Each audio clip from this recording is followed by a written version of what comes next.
Save box app തട്ടിപ്പ് കേസിൽ നടൻ ജയസൂര്യക്കെതിരെ നടപടിയുമായി ഇഡി. ജയസൂര്യയുടെ 39 ലക്ഷത്തിൻ്റെ സ്വത്തുക്കൾ കണ്ടുകെട്ടി. സേവ് ബോക്സിൻ്റെ ബ്രാൻഡ് അംബാസിഡർ ആയിരുന്നു ജയസൂര്യ. തട്ടിപ്പ് പണത്തിൻ്റെ പങ്ക് കൈപ്പറ്റിയെന്ന് കണ്ടെത്തിയതിനാലാണ് നടപടി.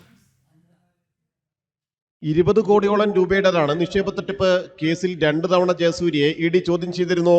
ഡിസംബർ 24-നും 29-നുമായിരുന്നു ചോദ്യം ചെയ്യൽ. ഒരു തവണ ജയസൂര്യയുടെ ഭാര്യ സരിതയുടെ മൊഴിയും ഇഡി രേഖപ്പെടുത്തിയിരുന്നു. ജയസൂര്യയുടെ സാമ്പത്തിക ഇടപാടുകൾ കൈകാര്യം ചെയ്തിരുന്നത് സരിതയായിരുന്നു. സേബോക്സിന്റെ ബ്രാൻഡ് അംബാസിഡറായി കരാറൊപ്പിട്ട ജയസൂര്യ പ്രതിഫലമായി 1 കോടിയോളം രൂപ കൈപ്പറ്റി. സേബോക്സ് ലേലാപ്പ് ഉടമ സ്വാദിഖ് റഹീമിന്റെ നേതൃത്വത്തിലായിരുന്നു തട്ടിപ്പുകൾ. വൻതുക ലാഭവീതം വാഗ്ദാനം ചെയ്തായിരുന്നു തട്ടിപ്പുകളെല്ലാം നടന്നത്. തട്ടിപ്പ് പണത്തിന്റെ പങ്ക് കൈപ്പറ്റിയെന്ന് കണ്ടെത്തിയാണ് ജയസൂര്യക്കെതിരെയും നടപടി ശക്തമാക്കിയത്. ബ്രാൻഡ് അംബാസിഡർ കരാറിന്റെ രേഖകളും പണമിടപാട് രേഖകളും ജയസൂര്യ ഹാജരാക്കിയിരുന്നു. നിയമാനുസൃതമായാണ് ഇടപാടുകളെന്നും പരസ്യത്തിന് സമീപിക്കുന്നവരുടെ പശ്ചാത്തലം മനസ്സിലാക്കാൻ കഴിയാറില്ലെന്നും ജയസൂര്യ സമൂഹ മാധ്യമത്തിൽ പ്രതികരിച്ചിരുന്നു.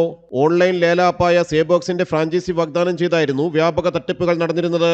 5 ലക്ഷം മുതൽ 25 ലക്ഷം രൂപ വരെ നഷ്ടപ്പെട്ടുവെന്ന പരാതികളുണ്ടായിരുന്നു. ജനം, കൊച്ചി.